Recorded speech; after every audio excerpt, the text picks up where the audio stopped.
Fala, seus cristãos cansados, graça e paz a todos os santos da internet. Chegou aquele momento semanal da gente fazer o pontapé inicial do estudo da Escola Sabatina, do estudo do nosso guia aqui sobre os temas da Palavra de Deus.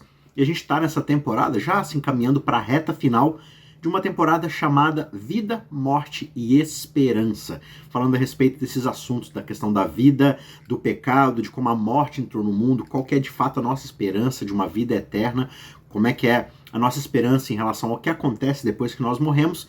E a gente já está, depois de percorrer todos esses meses aí falando sobre esse assunto, chegando à reta final desse assunto tão importante. E agora a gente chega no estudo de número 11, no capítulo de número 11, que é enganos do tempo do fim. Então o foco da lição dessa semana é, na verdade, falar sobre uma variedade de enganos relacionados a essa questão da morte, da espiritualidade ligada, né, à vida após a morte, essas conjecturas que a gente tem em relação ao que acontece depois que a gente morre. E Satanás utiliza muitas vezes, né, demais desses assuntos, e ele vai utilizar cada vez mais à medida que nós nos aproximarmos da segunda vinda, para poder confundir as pessoas, para poder desviá-las da verdadeira fé em Cristo como nossa única esperança, nossa única salvaguarda para termos uma vida eterna, para termos uma vida além dessa vida aqui de pecado. Beleza? O nosso verso-chave para essa semana está lá em 2 Coríntios, capítulo 11, versos 14 e 15, e diz: "E não é de admirar, porque o próprio Satanás se disfarça de anjo de luz. Portanto, não deveria surpreender que os seus próprios ministros se disfarcem em ministros de justiça. O fim deles será conforme às suas obras." Então, os 3 pontos principais que a gente vai dar aqui de pontapé inicial para essa semana são: primeiro, o misticismo ele abre a mente para enganos relacionados com a morte. Essa abordagem está basicamente na parte de domingo. Segundo, Satanás tem muitos enganos místicos, esotéricos, que estão relacionados com a morte. Então essa parte cobre aí de domingo até quinta-feira. E também as escrituras são a nossa única segurança contra o engano. Também as partes aí de domingo até quinta, basicamente a parte central da lição. Beleza? Antes da gente prosseguir então para o primeiro ponto, chegou aquele momento de eu fazer um pedido todo encarecido para você. Se você achar que esse vídeo, que esse conteúdo te abençoou, te edificou de alguma forma, considere deixar o seu like, o seu curtir bem aqui embaixo do vídeo, antes mesmo de prosseguir, mas se você não quiser fazer isso agora, talvez no final do vídeo, porque isso ajuda demais o nosso canal, é a forma de você contribuir para que a gente possa continuar produzindo mais conteúdo, porque o YouTube vai entender que de fato o vídeo está sendo interessante, está ajudando outras pessoas, e ele vai recomendar também para outras pessoas, beleza? Você pode entrar também no grupo de pessoas que singelamente têm ajudado a gente financeiramente a suportar esse canal, né, com os custos de produção, de equipamento, de servidor, enfim, de ajuda. Você pode encontrar aqui os dados para fazer um Pix, fazer uma ajuda financeira, se você achar interessante, se você quiser contribuir, que seja com R$1, né?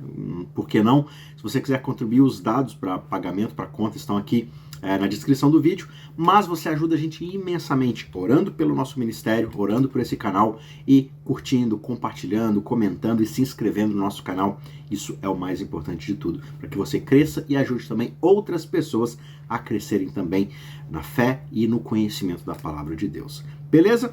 Recado dado, então a gente vai para o primeiro ponto desse vídeo, que é o misticismo. Ele abre a mente para enganos relacionados com a morte.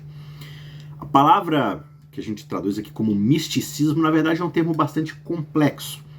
E ele vai englobar, digamos assim, uma enorme variedade de ideias. E a lição, durante toda a semana aí, vai tratar um pouco mais detalhadamente, você pode acompanhar o estudo da lição aí, falando sobre vários desses conceitos, dessas ideias que são englobadas dentro do contexto de misticismo. E segundo o dicionário de Oxford, um místico é, na verdade, uma pessoa que ela busca por contemplação ou por alto rendimento, por meditação, alguma forma assim voltada para si mesmo, absorver ou obter uma unidade com algum tipo de deidade, com algum tipo de poder absoluto, ou uma pessoa que acredita talvez na apreensão espiritual de verdades que estão além do intelecto, né? Eu vou receber aqui verdades sobrenaturais, algo vai ser revelado para mim de uma determinada fonte espiritual que está além do meu conhecimento, que está além daquilo que a minha mente é capaz de formular, né? Então isso seria uma pessoa mística, uma pessoa que busca o misticismo. Então, na sua essência, o misticismo ele é tudo aquilo que é uma espiritualidade não bíblica. Inclusive você escuta várias pessoas que hoje em dia falam, não, eu sou uma pessoa espiritual, mas eu não sou religioso. O que a pessoa geralmente está dizendo é, eu tenho as minhas fontes de espiritualidade, eu busco ter um contato com o sobrenatural, mas eu não busco a religião, eu não busco o contato com as coisas bíblicas, talvez. Então a pessoa tem a si mesmo como fonte da sua própria espiritualidade. Ela se considera, então, uma pessoa mística. E nós entendemos a verdade sobre a morte e a ressurreição, na verdade, a partir da Bíblia, como todas as outras grandes verdades que dizem respeito àquilo que nós realmente precisamos entender sobre a nossa vida, sobre o nosso propósito, o nosso destino final. A Bíblia também revela o nosso estado, como a gente tem estudado durante todo esse trimestre, toda essa série aqui sobre vida, morte e ressurreição. São temas muito específicos da palavra de Deus. Então são mais coisas que nós precisamos entender dentro do contexto da luz da Bíblia, não a partir de algo que a gente busca dentro de nós mesmos, dentro de algo sobrenatural, no sentido dessas contemplações, dessas meditações que muitas vezes a gente acaba buscando, né? Então, quando uma pessoa ela é descompromissada com as Escrituras, mas ainda assim ela quer ser aberta às coisas espirituais, ela vai acabar sendo incrivelmente vulnerável aos enganos de Satanás. Você vê muitas pessoas, por exemplo, que perdem entes queridos e elas se tornam vulneráveis e aí elas querem achar algum jeito de se comunicar ou de ter algum contato ainda com aquela pessoa que ela amava tanto. E aí, muitas vezes essa pessoa vai ser ou alvo, de fato, de enganos satânicos ou, no mínimo, vai se tornar vulnerável para charlatães, para pessoas que exploram essas questões por lucro ou por algum tipo de ganho pessoal. Então a gente precisa tomar muito cuidado. A Bíblia, de fato, apresenta, como a gente viu, essas condições em relação a o que acontece quando nós morremos, qual que é de fato a nossa esperança, de onde vem de fato a vida eterna, a fonte da vida, como é que as pessoas estão depois que elas de fato deixam de viver aqui no contexto que nós estamos aqui. Então tudo isso está lá explicado, está lá na história da redenção. E às vezes a gente vai ignorar essas coisas buscando um conforto, um consolo pessoal a partir das nossas próprias experiências, a partir da nossa própria busca, e isso deixa a gente totalmente vulnerável, totalmente susceptível a esses enganos. E o ponto de número 2, explorando justamente essa artimanha de Satanás, é de que ele tem muitos enganos místicos, e vários deles estão relacionados de fato com a morte, com a questão da vida após a morte. A lição vai abordar alguns desses temas que você pode ler com um pouco mais de detalhe no guia de estudos, mas apenas alguns deles são, por exemplo, o espiritismo, a necromancia, de falar com os mortos, de explorar ali verdades ou relacionamentos com os mortos. A própria Ellen White ela vai comentar que o espiritismo ele conta com centenas de milhares, na verdade milhões de adeptos que, na verdade, teve um ingresso nos centros científicos, invadiu as igrejas, alcançou favor nas congregações legislativas e mesmo em cortes reais. E esse grande engano nada mais é do que o reaparecimento sobre uma nova roupagem, um novo disfarce, daquela feitiçaria que foi condenada e proibida lá na Antiguidade Bíblica. Ela fala isso lá em Grande Conflito, 557. Então aquela coisa de querer falar com os mortos, acessar os mortos para poder comunicar com eles, para obter verdades, para poder obter algum discernimento, algum consolo e tudo mais, a Bíblia já falava que isso é um caminho muito perigoso, que não é algo que deve ser buscado pelo cristão, por aquele que se relaciona com Deus. E hoje você tem essas visões espiritualistas ou espíritas, de você buscar sabedoria, buscar experiências a partir dessas vertentes, e de fato a Bíblia tem uma advertência muito grande em relação a isso. Outras questões místicas também são, por exemplo, a experiência de quase morte. Várias pessoas que vão dizer que quase morreram ali e nisso elas tiveram algum acesso, elas viram alguma coisa, elas chegaram a algum lugar, falaram com tal pessoa. E você vê movimentos como esse no evangelicalismo e no cristianismo nominal, desse tipo de pessoa pregando esse tipo de acesso, esse tipo de caminho. Uma outra variação também é a reencarnação, de que você pode viver várias vidas e cada vez mais você vai se aperfeiçoando, você vai melhorando, você vai fazendo mais caridade, e com isso, cada vez que você volta à vida, você volta num corpo melhor, com mais capacidade de fazer o bem, até que você chegue num espírito assim completamente iluminado, completamente acima das mazelas desse mundo. E você observa esse tipo de vertente, esse tipo de informação através de movimentos ou religiosos ou filosóficos, como o hinduísmo, o budismo. Então nada mais é também do que um autoaprimoramento, uma autobusca de si mesmo, e mais uma vez você acaba sendo redirecionado para aquilo que a Bíblia diz que não é a fonte da nossa salvação, que somos nós mesmos, né? Na verdade, a Bíblia vai dizer que essa é justamente a fonte da nossa perdição. Quando nós nos voltamos para nós mesmos, nós nos desligamos da fonte da vida. Outras ideias também, que talvez sejam menos conhecidas, mas que existem ao redor do mundo, é a adoração dos espíritos ancestrais, né? Daqueles que nos deixaram. Eles têm uma grande sabedoria e ao mesmo tempo eles estão em algum lugar onde eles conseguem ver o que está acontecendo no mundo, portanto eles podem dar algum senso de perspectiva, alguma experiência, alguma orientação pra gente. Você vê esse tipo de coisa no taoísmo, no confucionismo, né? E você tem também outros tipos de personificações ou de aparições de espíritos ou de personalidades, né? Ou talvez de imagens de santos, né? Como, por exemplo, você observa na religião católica romana, né? De você ter acesso ali a mártires ou espíritos de pessoas que fizeram o que é boa, o que é bom e tal, são pessoas consideradas boas, e agora elas estão em algum lugar onde você pode orar a elas e ter algum tipo de contato com elas para que elas possam te abençoar de alguma forma, fazendo com que disso a gente deixe de buscar especificamente aquele que é o único que pode de fato cuidar de nós, que pode de fato nos dar algum tipo de esperança, que é Deus, né? Então Satanás ele vai se utilizar de diversas ferramentas, de diversas abordagens, e como Ellen White diz, o príncipe das trevas, que durante tanto tempo tem aplicado na obra do engano as faculdades do seu espírito superior, ou seja, a inteligência que ele adquiriu no decorrer do tempo, com isso ele consegue adaptar muita habilidade às suas tentações, os seus enganos, aos homens de todas as classes, de todas as condições, né, de todas as capacidades. Então a pessoa de cultura e educação é apresentada ao espiritismo em seus aspectos mais apurados, mais intelectuais, e assim ela consegue atrair muito para suas ciladas, para os seus enganos. Aquele que perante Cristo no deserto da tentação pode aparecer vestido com o esplendor dos serafins celestiais, ele vem aos homens da maneira mais atrativa, como um anjo de luz, né? Como o texto do nosso estudo dessa semana, né? O texto central falou pra gente, né? Portanto, ele apela para a razão, apresentando assuntos que parecem até parecem até ajudar a gente a discernir as coisas, a gente se deleita na nossa imaginação com essas cenas arrebatadoras, elas conquistam as nossas afeições por meio desses quadros eloquentes de amor, de caridade, de perspectiva mais elevada, excita a imaginação a voos muito altos, né? Levando o homem a ter grande orgulho da sua sabedoria, daquilo que ela está alcançando, né? A ponto de, no seu coração, começar a se afastar de Deus, começar a desdenhar da sabedoria divina, né?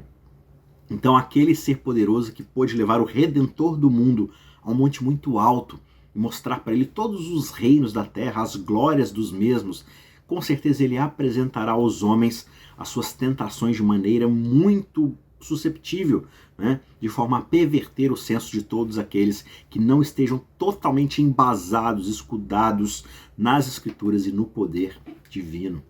Então as Escrituras, elas advertem a gente repetidamente contra esse tipo de engano, né? E ela fala que especialmente nos últimos dias isso vai acontecer. Paulo fala a Timóteo na sua primeira carta, no capítulo 4, verso 1, ora, o Espírito afirma expressamente que nos últimos tempos alguns apostatarão da fé, por obedecerem a espíritos enganadores e recorrerem a ensinos de demônios. Então Satanás ele é um inimigo muito astuto. E não é difícil para os anjos maus, né, para os demônios, para os anjos caídos representarem tanto homens santos como pecadores que já morreram, né, e aparecerem para a gente, tomarem essas representações e transformá-las num show, numa apresentação visível aos nossos olhos humanos, né? E essas manifestações, elas vão se tornar cada vez mais frequentes e vão aparecer como algo que nos leva a um desenvolvimento de caráter, a buscar algo assim mais, cada vez mais elevado, mas não passa de um sensacionalismo que vai tentar enganar a gente, né? Quanto mais nós nos aproximarmos do tempo do fim.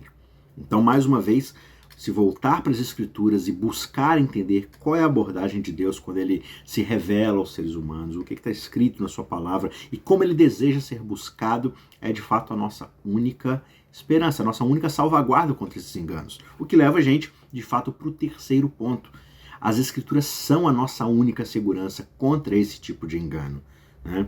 Lá na lição de número 9, a gente viu ali, concluiu, talvez, né, que todas essas aparentes contradições que a gente vê nas Escrituras a respeito da vida após a morte, do estado dos mortos, né, são aparentes contradições, mas que elas se resolvem à luz da palavra de Deus. Quando você de fato compara Escritura com Escritura, você vê ali o fluxo da história redentiva, você consegue ver o contexto de cada uma dessas passagens.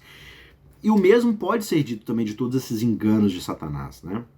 As mentiras do diabo, de fato, elas são expostas à luz da palavra de Deus. Quando nós lançamos a sabedoria divina, a inspiração do Espírito Santo sobre esses enganos, a gente consegue discerni-los pelo que eles são. Tentativas de nos desviar de um relacionamento com Deus. Lá em Efésios capítulo 6, verso 10 a 18, Paulo vai dizer que quanto ao mais, sejam fortalecidos no Senhor e na força do seu poder. Vistam-se com toda a armadura de Deus para poderem ficar firmes contra as ciladas do diabo. Porque a nossa luta não é contra o sangue nem contra a carne, mas contra os principados e as potestades, contra os dominadores desse mundo tenebroso, contra as forças espirituais do mal nas regiões celestiais. Por isso, peguem toda a armadura de Deus, para que vocês possam resistir naquele dia mau e depois de terem vencido tudo, permaneçam inabaláveis. Portanto, fiquem firmes cingindo-se com a verdade e vestindo a couraça da justiça. Tenham os pés calçados com a preparação do evangelho da paz, segurando sempre o escudo da fé com o qual poderão apagar todos os dardos inflamados do maligno, ou seja, né, as investidas de engano de Satanás. Usem também o capacete da salvação e a espada do Espírito, que é a palavra de Deus. Orem em todo o tempo no Espírito, com todo tipo de oração e súplica, e para isso vigiem com toda perseverança e súplica por todos os santos.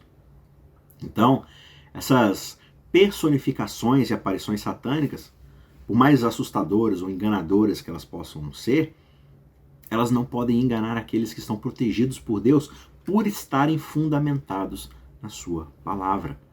Então, buscar estudar a palavra, aprender as verdades de Deus, esse deve ser sempre o exercício diário do cristão, né? O problema é que muitos se consideram cristãos, mas não têm essa vontade, não têm essa busca por de fato se fundamentar nessas verdades. E por isso cada vez mais nos tornamos susceptíveis a esses enganos, né? E quanto mais a gente vai chegando perto do tempo do fim, quanto mais as coisas vão avançando, mais e mais e mais enganos vão aparecendo. A gente vive, né, só se entrar nas redes sociais, ver todas as discussões, a gente vive na era das fake news, na época dos enganos, né? É muito fácil você tomar uma notícia por verdade, você ver opiniões e tratá-las como a última informação a ser seguida, mas a gente não busca de fato a verdadeira verdade, desculpe aqui o pleonasmo, né, na palavra de Deus. Então, quanto mais a gente quer estar preparados para esses momentos, para esses enganos, para essas estratégias, a gente deve, de fato, buscar a fonte da verdade, que é a palavra de Deus.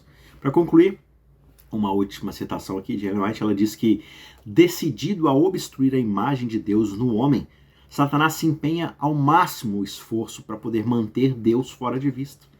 Ele não age abertamente, ele age em segredo, misturando elementos humanos e divinos, né, e colocando ali o suposto e o genuíno, ou seja, aquilo que é enganoso, que é ardiloso, misturado com a verdade, procurando assim causar confusão, causar angústia. Mas a misericórdia divina é revelada com poder proporcional para frustrar essa atuação perversa e trazer à luz os propósitos ocultos do inimigo. O povo de Deus deve dar audaz e decidido testemunho em favor da verdade, desdobrando os propósitos de Deus pelo depoimento da pena e da voz, né? Pelas coisas escritas, pelas coisas faladas, pelo testemunho vivido. Num lugar após o outro, devem eles proclamar a mensagem da palavra de Deus, despertando homens e mulheres para compreenderem a verdade. Há uma realidade na sólida doutrina. Ela não é como um vapor que se dissipa. A luz da palavra de Deus sempre resplandecerá do Espírito de Deus, né? A luz deve resplandecer da palavra de Deus. Deus está lá em Esse Dia com Deus, na página 323. Que o Espírito Santo te ajude nessa semana a estudar mais sobre esse tema, a aprender mais sobre a palavra de Deus. E não basta você simplesmente buscar na palavra de Deus só porque são temas curiosos. Essa coisa aí de artimanhas do diabo, a galera sempre fica com a orelha em pé, sempre quer saber mais. Mas na verdade a ideia aqui não é você estudar as artimanhas do diabo. A ideia é você estudar a verdade da palavra de Deus. Fundamentados na palavra de Deus, a gente está, como Paulo vai dizer ali para Timóteo, né? A gente está com as armas e com os instrumentos de defesa adequados para poder passar por esses enganos, por esses ataques e tudo mais. Tá certo? Que Deus te abençoe. Não se esqueça de deixar o seu joinha aí, comentar se você puder e compartilhe esse vídeo com outras pessoas. Se você ainda não é inscrito no nosso canal, se inscreva e eu te vejo na semana que vem para mais um estudo. Tchau, tchau.